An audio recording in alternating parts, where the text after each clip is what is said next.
Hello everyone and welcome to today's Connect and Learn webinar. I'd like to begin by acknowledging the traditional owners of the land on which we meet today and pay my respects for their elders past, present and emerging. I extend that respect to Aboriginal and Torres Strait Islander peoples listening today or in the future. My name is Rebecca and I will be facilitating today's webinar, Clinical Translation of Neuroscience-Informed Interventions for Addiction Treatment. This webinar is part of a series of Connect and Learn webinars designed to support AOD clinicians throughout Victoria. The webinar series is funded by the Victorian Department of Health and hosted by Turning Point.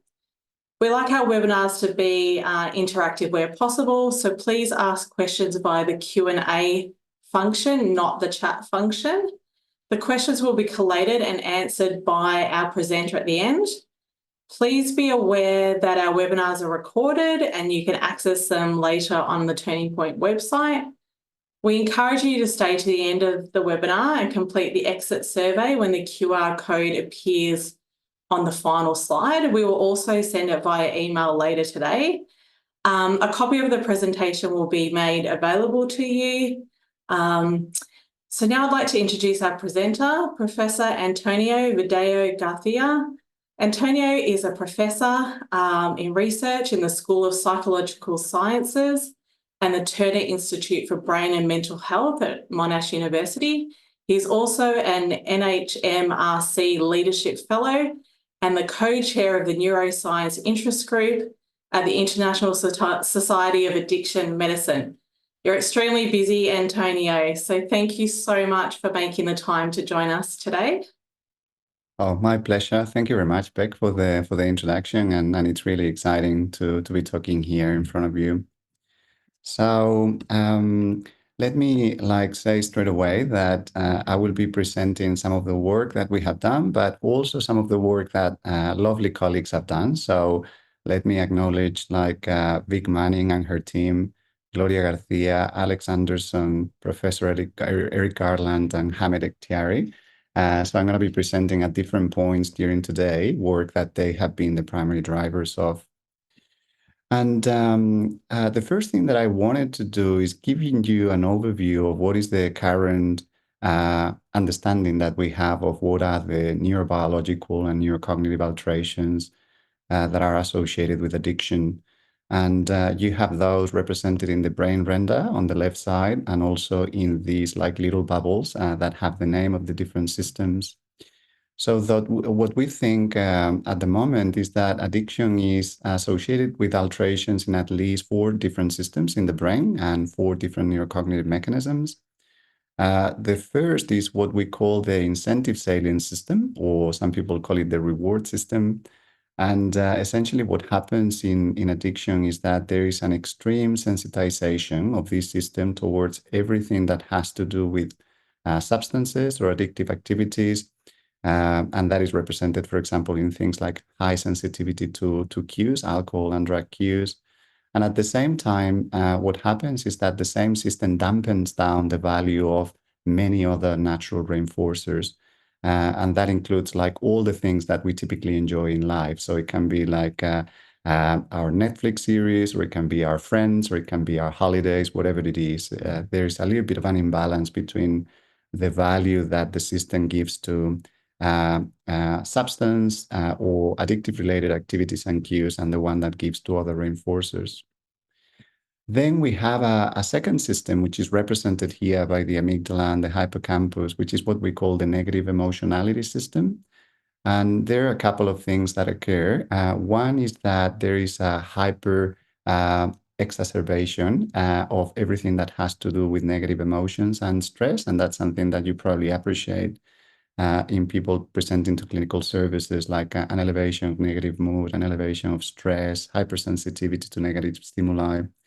And in addition to that, what happens as well is that there are more difficulties managing emotions or regulating emotions. And that can manifest in different ways. Sometimes it can manifest as people with addictive problems being overreactive to things that, according to people around them, are not such a big deal, but also the opposite. So them like having kind of a blunted response to some elements or some stimuli in the environment or some events that seem to be really important for their significant others. So you can have both upregulation and downregulation of those negative emotional systems. And then we have a third system, which is what we call the executive function system. And this system is the one that manages goals. So this is the one that we need to let's say envisage our goals and align our behavior according to those goals. And what happens in addiction is that oftentimes like people with addictive disorders have problems to self-regulate behavior according to those goals. There is a fourth system that we call a decision-making system, which is actually kind of a catalyzer of all the inputs that come from the reward, the emotion, and the goal system. And what happens is that every time we are faced with an important decision and there's different courses of action that we may take, this system collects information about the reward system and the things that we want and we don't want, takes information from our emotional system and also information from our goals, and eventually takes a decision based on all of that. And what happens in addiction is it has been described that people with addictive disorders often have difficulties to make the most optimal decision based on the information that is at hand, not only the immediate one, but also the prospection about the potential consequences of different courses of action. So what would happen if I do this versus what would happen if I do that? So I would maybe make a clarification, which is that obviously the previous slide was all about the brain, but that doesn't mean that we have an understanding of the neurobiology that is insulated from the rest of what's happening in the world. So obviously the main function of the brain is to adapt and to interpret information coming from the environment, coming from ourselves. So in many ways, like when we study neuroscience, we want to understand how the brain orchestrates behavior, interacts with behavior, and receives all of those inputs from the environment, from significant others, etc. So don't feel like it's kind of a biological approach. It's actually an all-encompassing approach. But one of the things that we have noticed is that this evidence that I was mentioning before is very well established in the scientific literature, but in many ways, there's a little bit of a translational gap. So not a lot of that information, or let me put it in a different way, not a lot of interventions that we apply on a day-to-day basis have been informed by the wealth of information coming from neuroscience. And we identified that as a problem. And of course, like we tried to come up with a way of addressing that potential translational gap. So we created this Neuroscience Interest Group, which is part of the International Society of Addiction Medicine. And it encompasses experts from all over the world. And we developed this, which is kind of a paradigm of discovery, which essentially it's a call for both researchers and clinicians to like increase research into mechanistic targets. So these are things that are clearly identifiable as associated with addictive disorders and potentially tractable through interventions, and then being able to develop novel interventions, both from a cognitive and behavioral standpoint, and also from a neuromodulation standpoint. And at the same time, coming up with a pipeline that allow us to test those interventions and then develop pragmatic assessments that enable like monitoring of outcomes in real time. So what I'm going to be focusing on today is this part of the figure, which is on cognitive interventions, or we also call them neuroscience-informed interventions that have an emphasis on cognitive mechanisms. And one of the things that we decided that was a good idea is, since there was a wealth of evidence, but a little bit of a translation gap, we wanted to understand what were kind of the most promising cognitive training and remediation interventions that were kind of ready for like bridging that translation gap. And then what we did is we embarked in a Delphi study, which is a way of achieving consensus among experts about like whatever the topic you want to reach consensus on.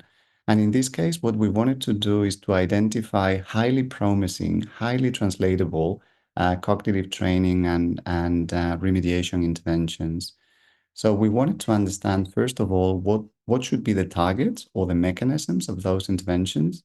Second of all, like what were the most promising treatment approaches or intervention approaches that were out there in the literature and ready to be translated. Then what were the active ingredients or the techniques that make those interventions work? And finally, like aspects related to the delivery of those interventions. So under which circumstances, for which populations, in which type of format, so whether it's a group or individual, whether it's technology-based or therapy-led, etc.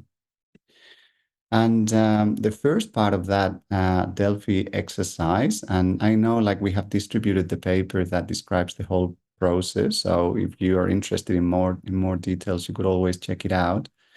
But let's say that the first step was to do a systematic review of the literature on interventions, both experimental interventions and clinical trials, to see what was the scope of the evidence, and also to identify experts that then could be kind of our participants, our contributors, to identify the most promising approaches.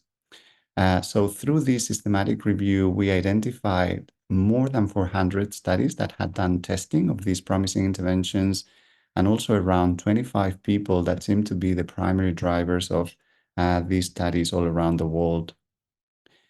We also analyzed the countries that were promoting these studies, and you can see in here that the United States was the leading one in terms of number of trials, but closely followed by the Netherlands and Australia and Germany. So you can see that in Australia, we do a lot of this research. So in some ways, it's also a great opportunity to be able to translate some of this research. And this shows the whole workflow of the Delphi, but essentially, as I described, there was a systematic review to identify a number of experts. We also, as a steering committee, identified some other experts that could participate. And then the Delphi is an iterative process in which you survey the experts across a number of iterations until you reach consensus. So you do that in a certain way. I'll show you here. So we came up with a number of items that we wanted to ask them about, and they were related, as I mentioned before, to the targets of the interventions, the intervention approaches, the specific techniques, and the delivery options. And then what you do is once you survey the experts, when you have like agreement on one particular item by 70% of the experts, then that item is endorsed as being important. Then you have some other items that are kind of borderline in between 50 and 69% of agreement. And in those cases, what you do is you carry forward those items into a second phase, a second iteration. And you do that together with new items that have been proposed by the experts along the way, so across the first iteration. And you also have like those items that have less than 50% support by the international experts, and those items are discarded. So that is the procedure that we followed, and we started with 67 items, and you can see here different colors belong to the different categories. So we had 27 targets, 10 interventions, 10 techniques or active ingredients, and 20 forms of delivery. And through the process, we ended up with something like 50 items. And probably the most significant pruning happened in terms of identifying what were the most promising interventions. So we started with 10 interventions. We asked the experts about 10 potential interventions. They only gave us a consensus, or we only reached consensus for 4 out of those 10. So there was a significant pruning of the portfolio of interventions. And in some ways, that gave us confidence that the 4 interventions that were selected were highly promising and ready to be translated. So this slide summarizes the whole scope of the Delphi in terms of like all the targets, interventions, techniques, and modes of delivery that were identified. But for the sake of time today, I'm going to be focusing only on this column. So I'm going to be talking about the 4 interventions that were identified by the experts as being highly promising to be translated into clinical services. And those were cognitive bias modification, CBM stands for cognitive bias modification, contingency management, which is this idea of reimbursing people in exchange for therapeutic achievements. Cognitive remediation, which is an umbrella term for a number of cognitive strategies consisting on developing like different ways to achieve the same goals that you can achieve through kind of like the usual operation. And emotion regulation training, which again is an umbrella term to encompass a number of different interventions dedicated to better management of emotions. I will just mention one aspect of the delivery column here, and that is that the experts thought that these interventions were better classified as being adjuncts or add-ons to existing interventions. So, for example, if you're working on a therapeutic community model or if you're working on an outpatient CBT model, these interventions are not there to replace what you're doing already. They are there to be adjuncts or to be additional helpers to increase the efficacy of the interventions that are already being applied. And the other thing that it's important to mention is that, as you know, like there is like different goals that you can get as part of addiction therapy, and those can be kind of like summarized. It's an oversimplification, but like those programs that are looking for abstinence and those programs that are looking for harm reduction.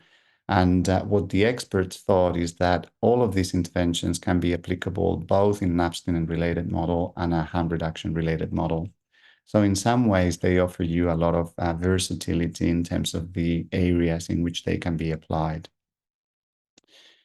In terms of like what would be the parameters of delivery, like people thought that we should be applying these interventions as soon as possible, in terms of as early as during detoxification, and then that they should be applied for a minimum of 3 months, and that they should be applied regularly during the week, so several sessions during the week. Although there were differences between different interventions, but that was kind of the general sentiment in terms of the approach to delivery.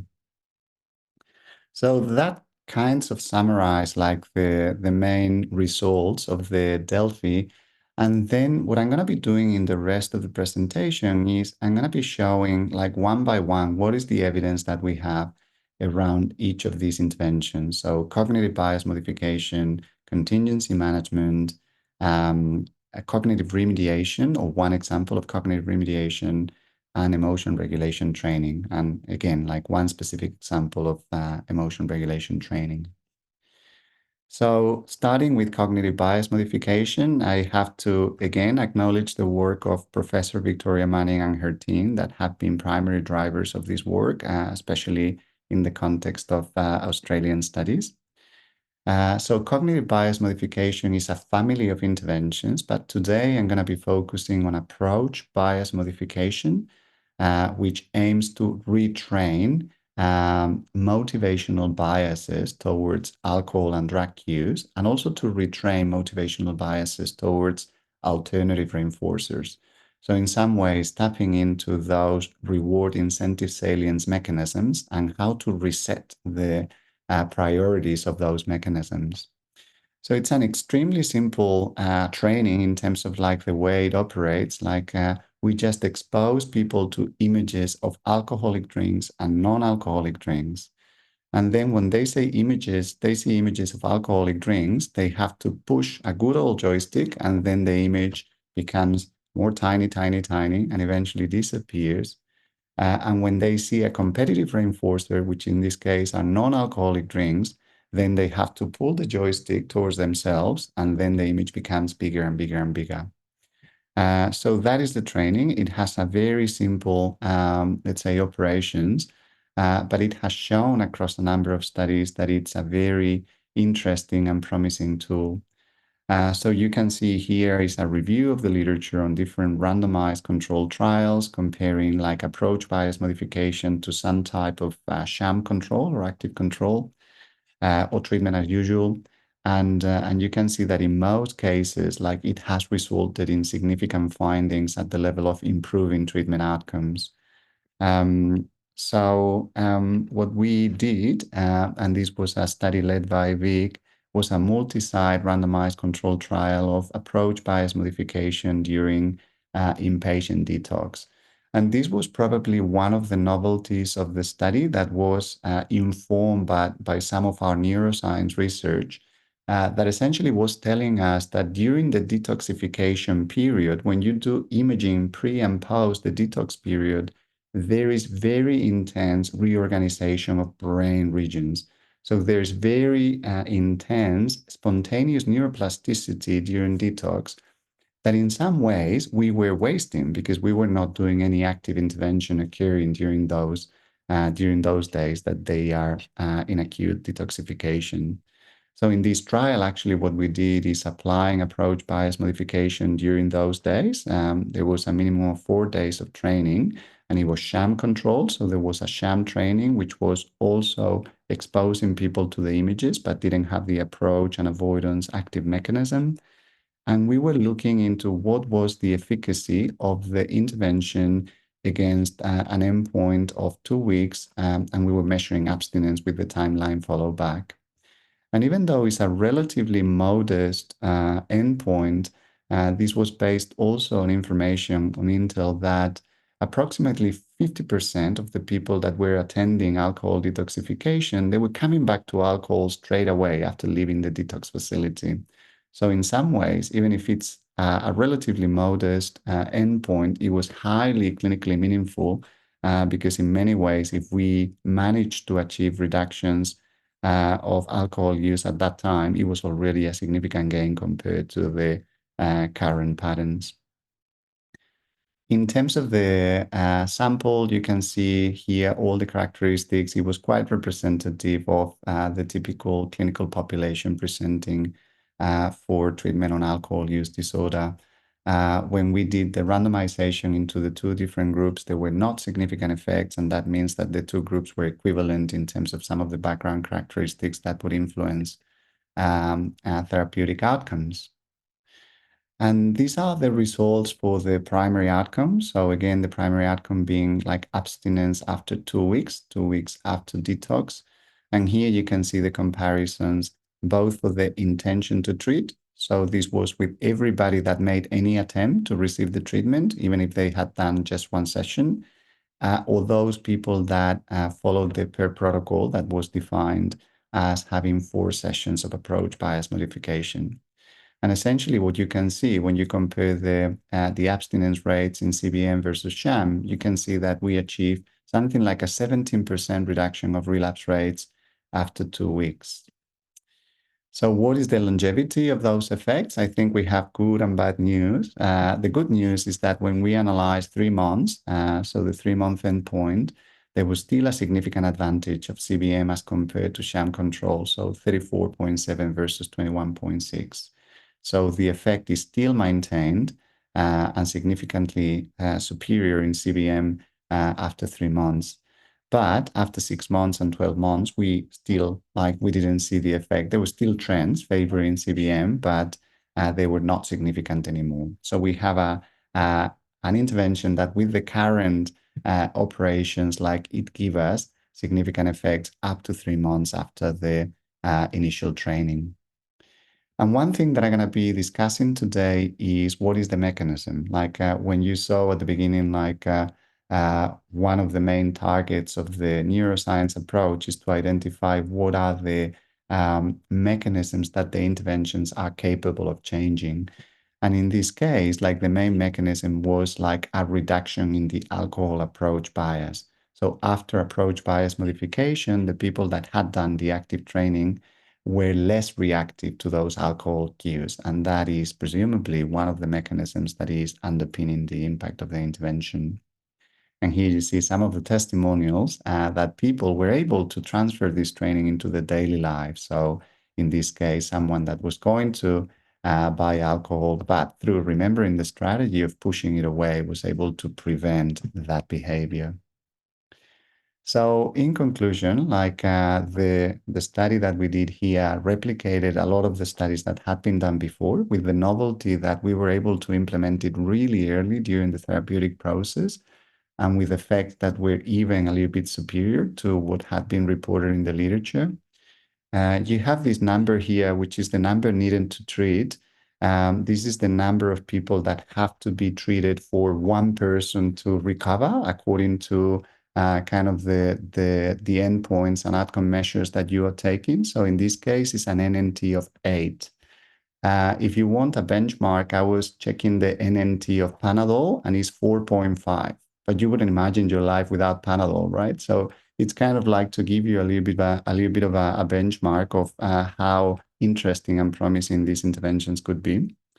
It is feasible, it's safe, it's relatively brief, simple, and low cost.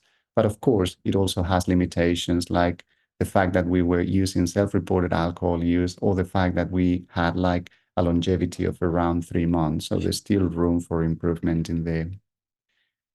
Nonetheless, the evidence is strong and has been translated already into guidelines for the treatment of alcohol use disorders, both in Germany and in Australia. So this is one example of something that started to be very experimental and eventually has become a recommended treatment for certain clinical presentations.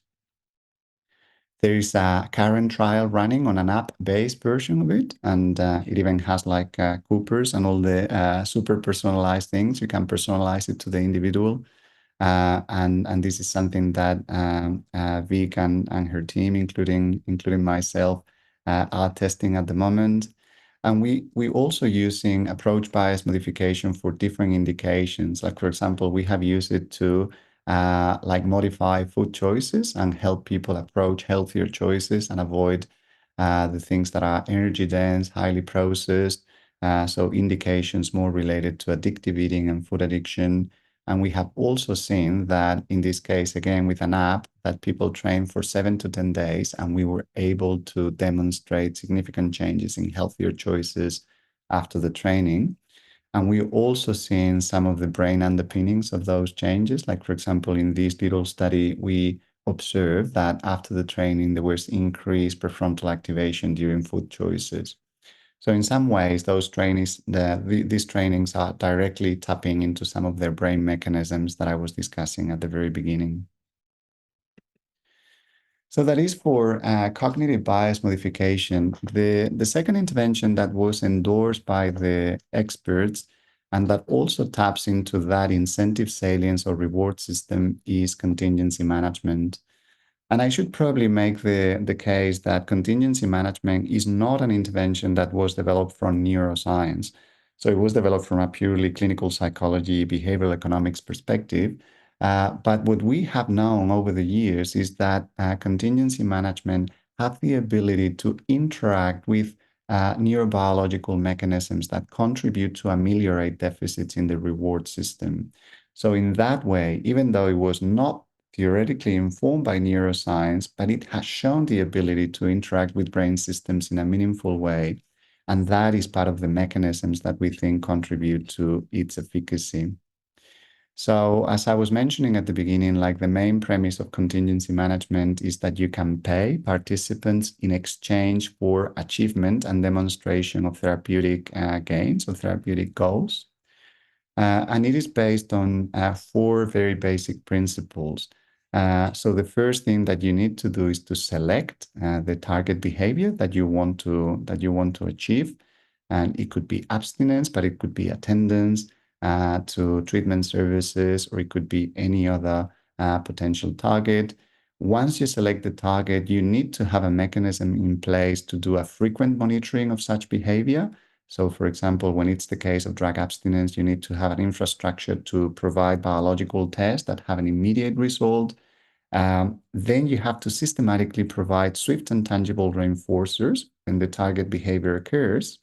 So, for example, in this case, like participants would receive reinforcement immediately in exchange for a clean test, and allow me the word I know is not the most appropriate, and then not offering those reinforcers when the target behavior does not occur. So in this case, the reinforcer is not offered when the tests are positive.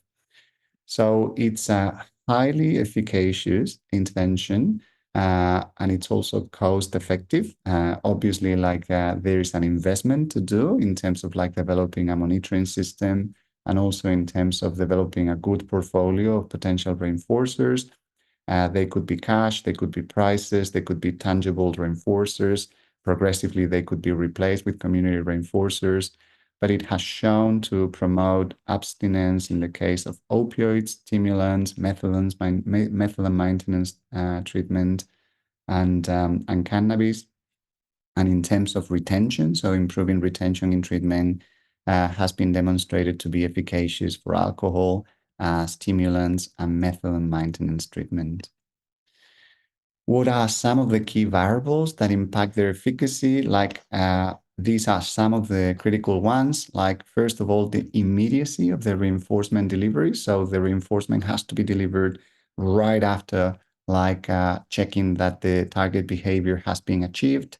The magnitude of the reinforcer, and of course, like the greater the magnitude, the more chances of making the program successful. But there is a lot of research around how you can work around that, and different versions of the program have shown to be effective. Impulsivity, but it's interesting that contingency management seems to be more effective for people that are highly impulsive. So in some ways, it's a very interesting intervention for underserved populations, because people that are highly impulsive typically don't do well in more mainstream interventions. Anhedonia, in this case, is a negative relationship. So in people that have high levels of anhedonia, the efficacy is lower. And D2 receptor availability. So these are dopamine D2 receptors in the ventral striatum, are both a moderator and an indicator of success of the intervention. And that is one of the ways in which the intervention is interfacing with neuroscience evidence, by showing that it has the ability to regulate availability of dopamine receptors, and therefore contributing to recalibration of the reward system. Okay, so the third intervention that was endorsed by the experts was cognitive remediation. And cognitive remediation is kind of a very broad term that refers that everything that you can do in the context of rehabilitation that is strategy focused. So in some ways, it is helping people to apply cognitive strategies to get to a certain target behavior, to a certain goal. So today, what I'm going to be talking about is one particular instantiation of cognitive remediation that is called goal management training. And I'm talking about this one because it's the one that I know the best, and one that has been tested and validated in Australia. So what we did, we have applied goal management training in the context of methamphetamine use disorder. So what we did is we used the original program that was developed for people with brain injury, and then we embarked in a co-design process with people with methamphetamine use disorder to just try to adapt the contents and the characters and the activities of the program to something that was meaningful for them, something that resonated with them, which obviously was not the case of the original program. So we were using the same active ingredients, but in many ways we were repackaging the whole program into something that was quite attractive and engaging for people with methamphetamine use disorder. And what came out of that was a four module type of program. And these four modules reflect each of the sessions that we do with them, but they also reflect the whole metacognitive strategy that they learn throughout the process. And that metacognitive strategy is based on the idea that whenever you're faced with a difficult situation, you have to try to be aware and get out of the automatic pilot, as we call kind of like the more habitual system.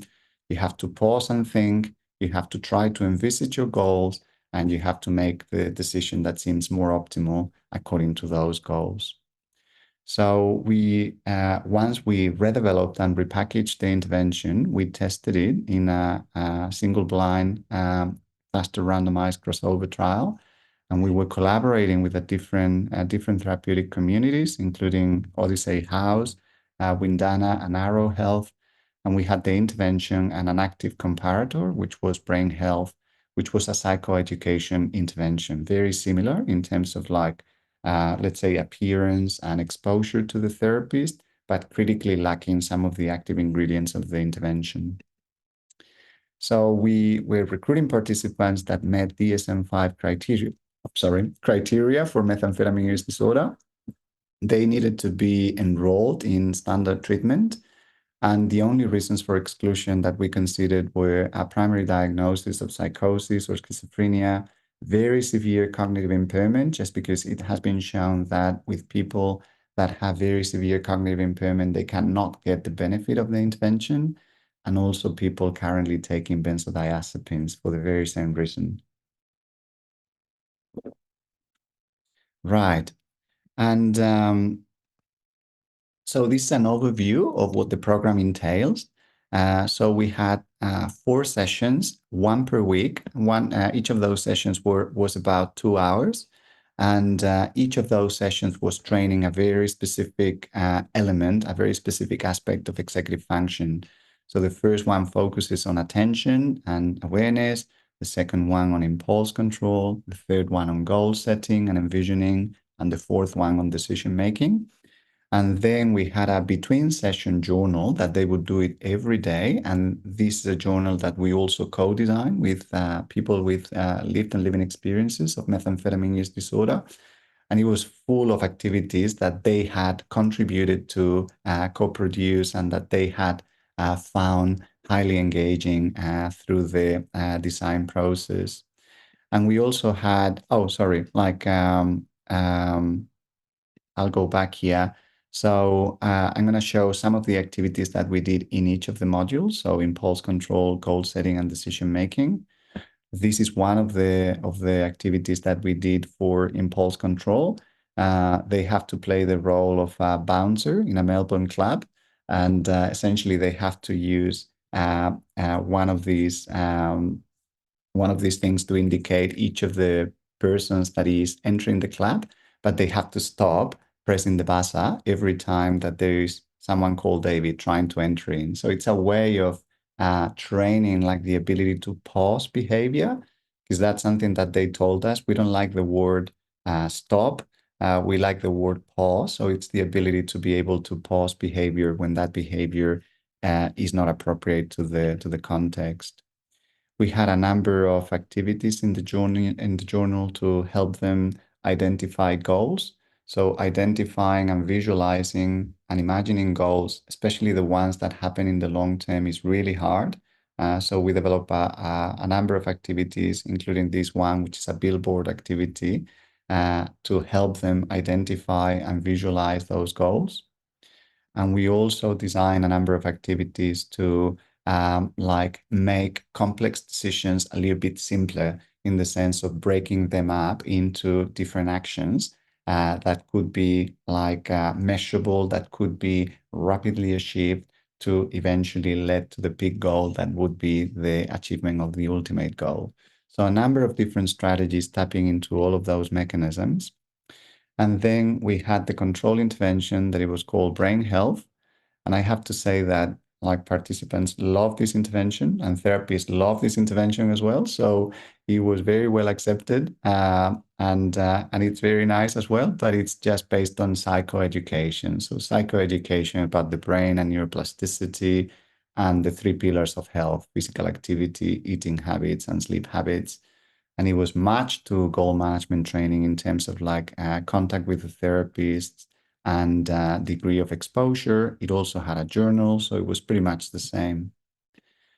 And this is the workflow of the trial, but essentially like we were like randomizing people to either GMT or brain health.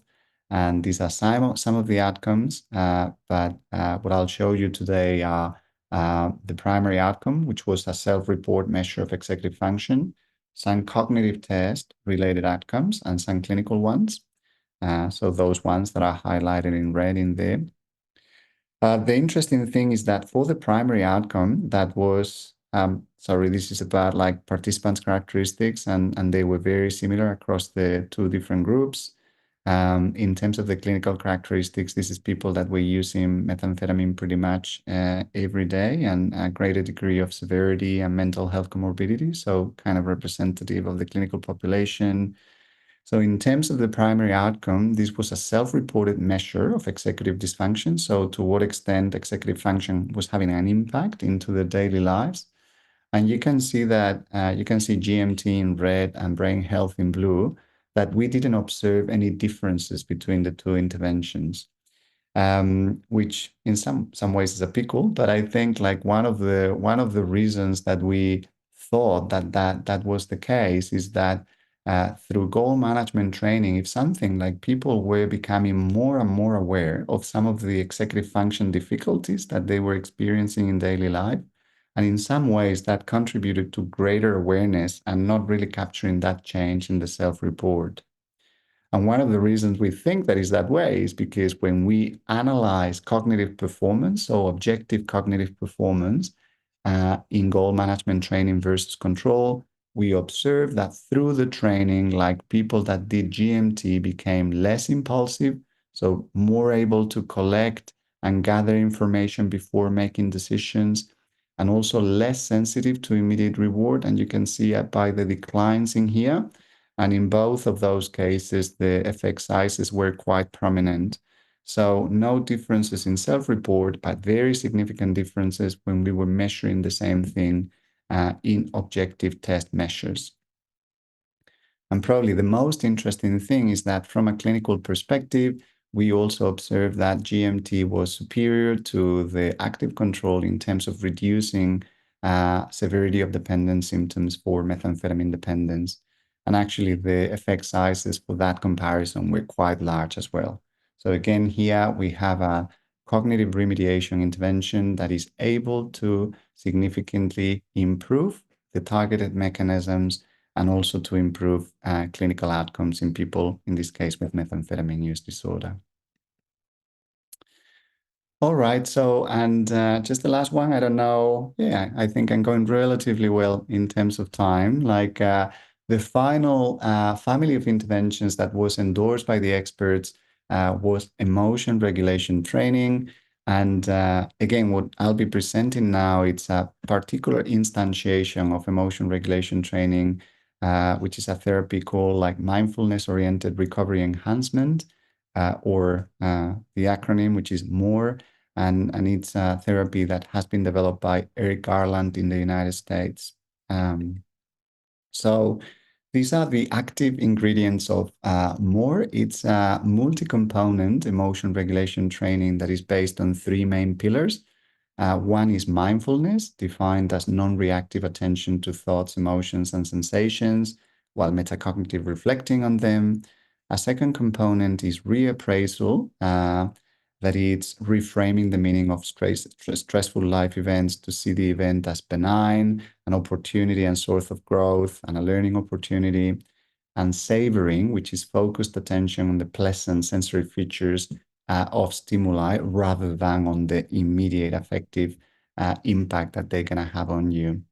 And like through like the interaction between those three active mechanisms, mindfulness, reappraisal, and savoring, like it is also supposed to generate like an increased level of self-transcendence. And you'll see in a minute like some of the like specific objective markers of that self-transcendence.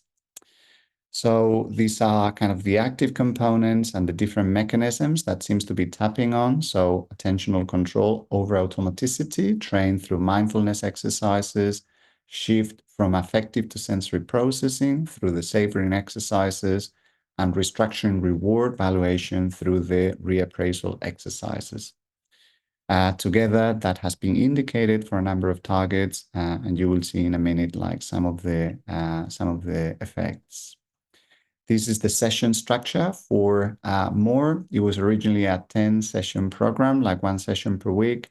It is now reduced to 8 different sessions that go through those different elements that I've been highlighting so far. So mindfulness of physical and emotional pain, automaticity, reappraisal exercises, savoring, and transcendence.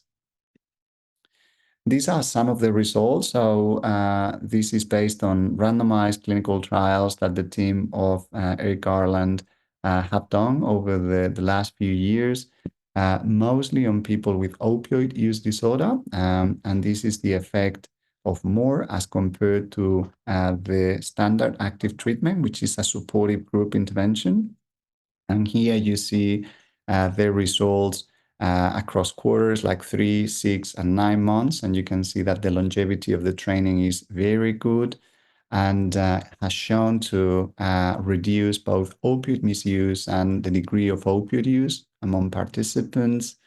And very importantly as well, together with the clinical efficacy, it has shown to modify a number of mechanisms that are important targets of these interventions.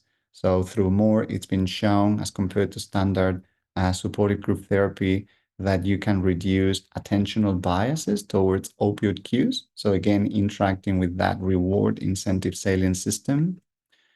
It has shown as well that it can reduce cue reactivity towards opioid cues, and this is manifested here on event-related potentials and specifically late positive potentials that are an indicator of the level of reactivity that you have towards the opioid cues in more versus the control. And this is kind of like a more simple illustration of the degree of reduction in opioid craving or cue reactivity associated with the training. And this is one of my favorite parts of the training. It has also shown that it can enhance regulation of positive emotions. So it can increase the ability of people with opioid use disorder to experience and enjoy positive emotions, or the positive emotions that are generated by competent stimuli. So it is not only a training for reactivity and negative emotion regulation, it also enhances your ability to experience and enjoy positive emotions.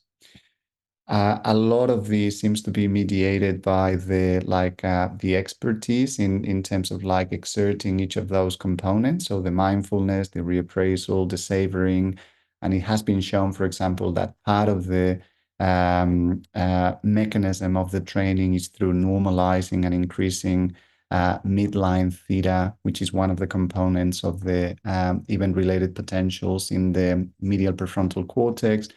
Theta activity and coherence seems to be way stronger and more organized after doing more as compared to the supportive psychotherapy.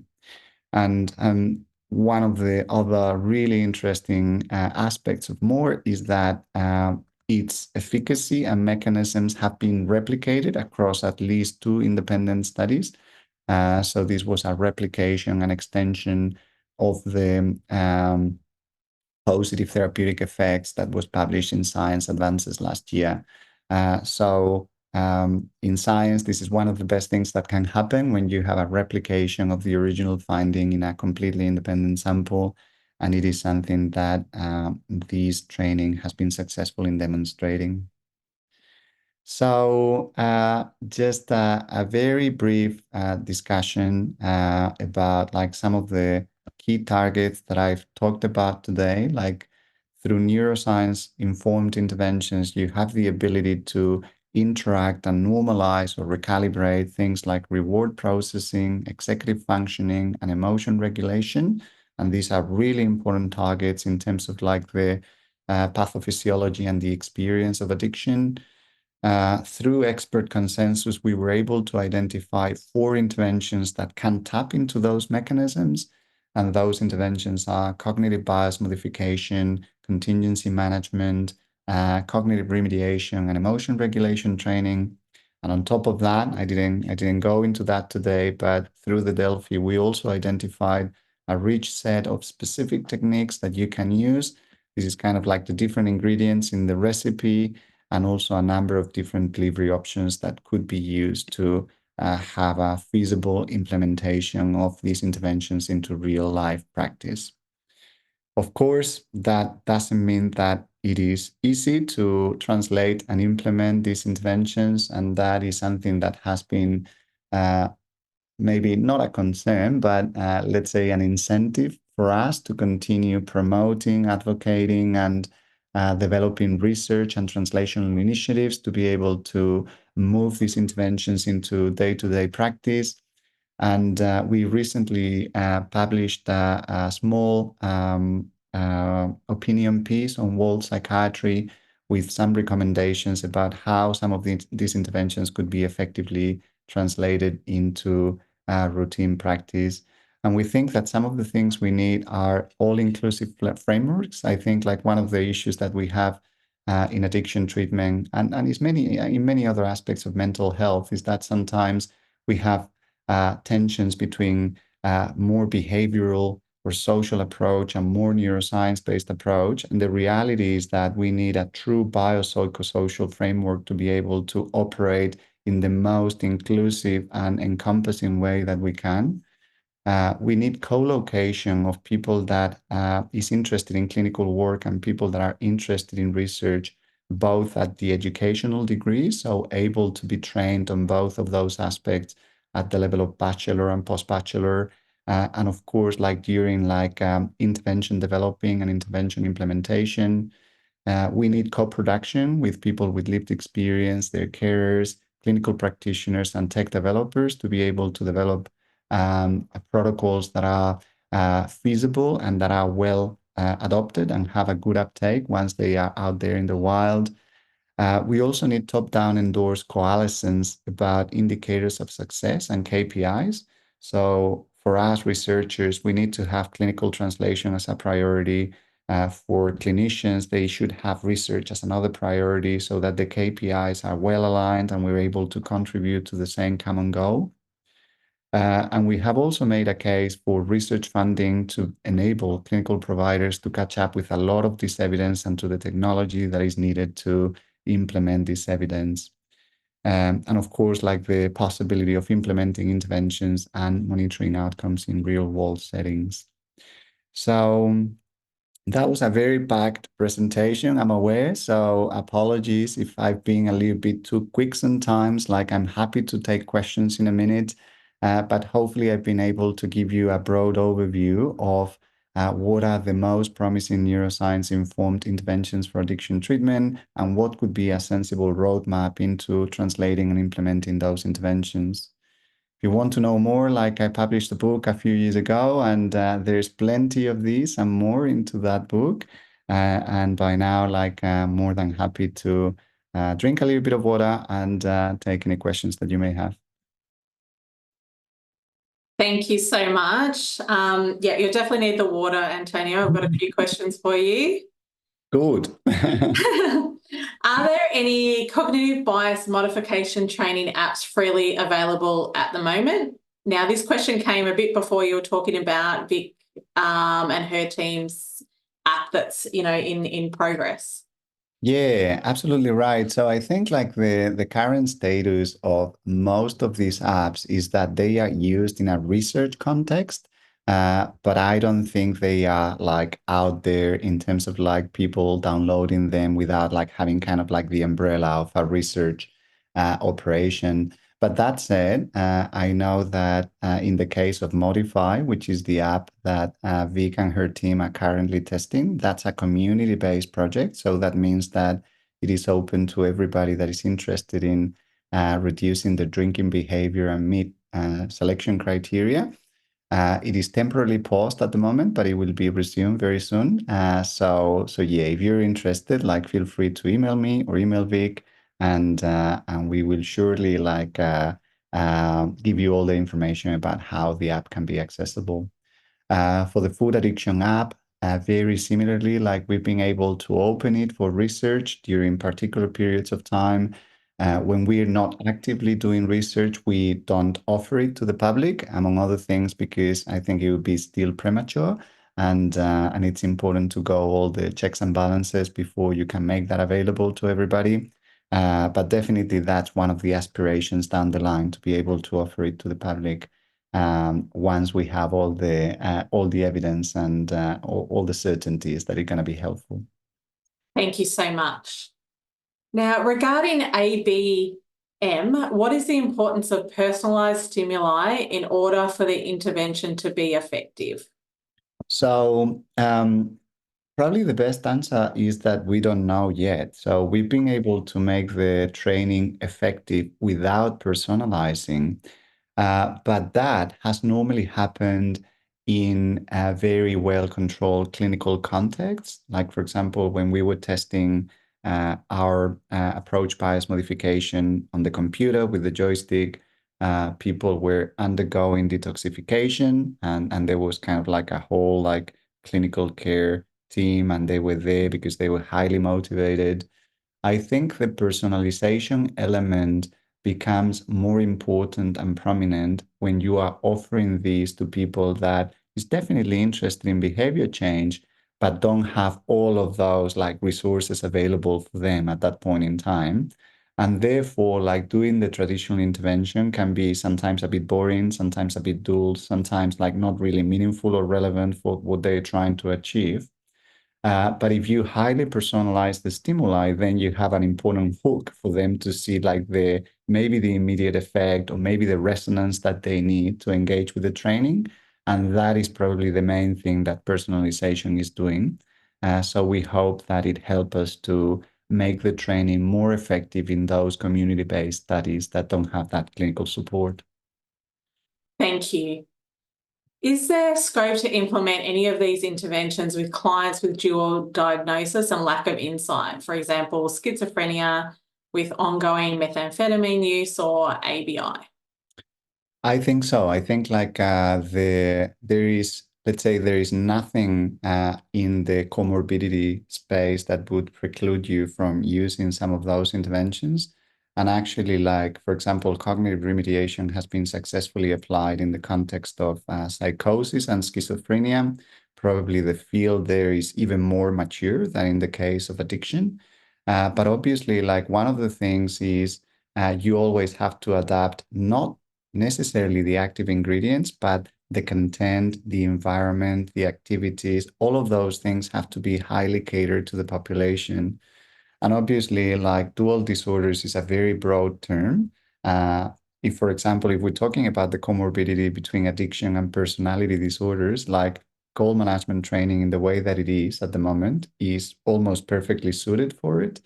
But if we're talking about other type of comorbidities, schizophrenia, like maybe we need to think about different activities. We need to think about different ways of personalizing the stimuli and the characters to meaningful situations. Maybe introduce some more vocational training because that's going to be another key aspect of recovery. So I would say yes, they are applicable. I would always recommend as well to do a good scoping of in which way, like you could tailor the program to the population. Thank you. Is there any research on retention post-CM treatment? Are participants likely to go back to substance use after reward reinforcement ends? So the way to work around that, because obviously, like the let's say the initial premise of contingency management can be conducive to once you withdraw the reinforcements, then like having that risk. But the way that type of intervention works around that is by progressively replacing the initial reinforcers with community reinforcers. And I think the key to do that is to have good buying and good collaboration from the community. Uh, Mhm. and if you effectively replace the initial tangible reinforcers with really meaningful community-based reinforcers, then there is no reason to believe that that is going to be a risk factor in terms of the longevity of the intervention effects. Thank you. Next one, the cognitive remediation results are great, but I wonder whether the sample residential rehab is skewed towards the more functional among the cohort. Yeah. Yeah. Oh, no, continue, Beck. Sorry. Sorry. The more severely dependent cohort often struggle to make it into treatment. Yeah. Look, like I think obviously like it's a very good point. I think the sometimes when you're testing these interventions, you have to go through somehow a progressive approach. And obviously, like therapeutic communities were an ideal setting to implement the first instantiation of the intervention. But obviously, like the population that you find in there has some specific characteristics, and obviously the generalization that we can do at the moment is based on that. That said, we have also applied goal management trainings in community settings in Europe, and they were equally successful. I think probably the challenge, as is often the case, is to motivate people enough as for them to engage with the intervention. And probably that is, I mean, when I was mentioning like the wish list for effective translation, that only can be achieved through concerted effort among like researchers and clinicians. But there is no reason why the intervention wouldn't work as well in an outpatient setting or in more severe patients. But I think like in the first instance of the testing, like therapeutic communities gave us a really good context, and we're very, very grateful to those therapeutic communities for helping us with that. Thank you. I've just noticed that Vic Manning has said that the plan is to make the app available after the trials are completed. Fantastic. Yes. I'm really conscious of the time, and apologies to everyone. We're just not going to get through all the questions. I'll just answer the next one that came in.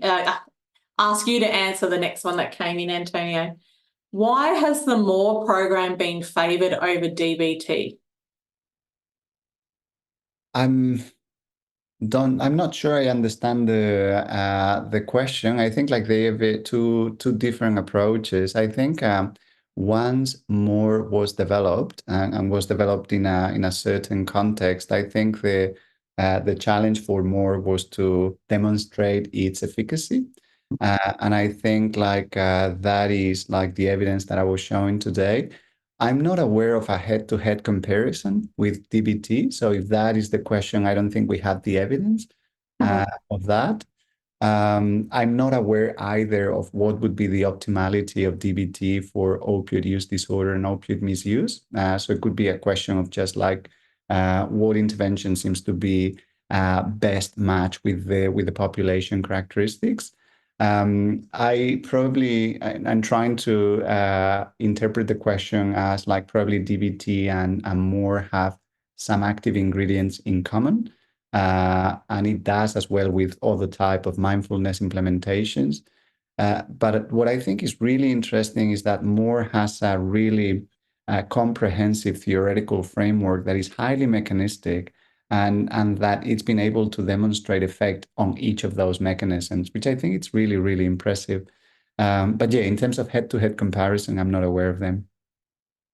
Thank you so much. And again, just mindful about the time. Antonio, there's a couple of people that will contact you directly because they've got pretty specific questions. Fine. And I guess one for both yourself and Vic's team is just questions about whether there's any possibility of some training being rolled out, you know, and how people can apply these strategies. So my answer to that attendee was that, you know, perhaps I would forward it to both you and Vic. So yeah, clearly lots of interest here. Thank you, Antonio, so much. And again, apologies to everyone who didn't get their question answered. Please, if you can, complete the survey. Any specific questions, you could contact Antonio. However, there was some questions around content that people missed hearing for whatever reason. So please be aware that this webinar will be available soon on the Turning Point website. Thanks again, Antonio. Thank you. My pleasure. Yeah, thanks everyone.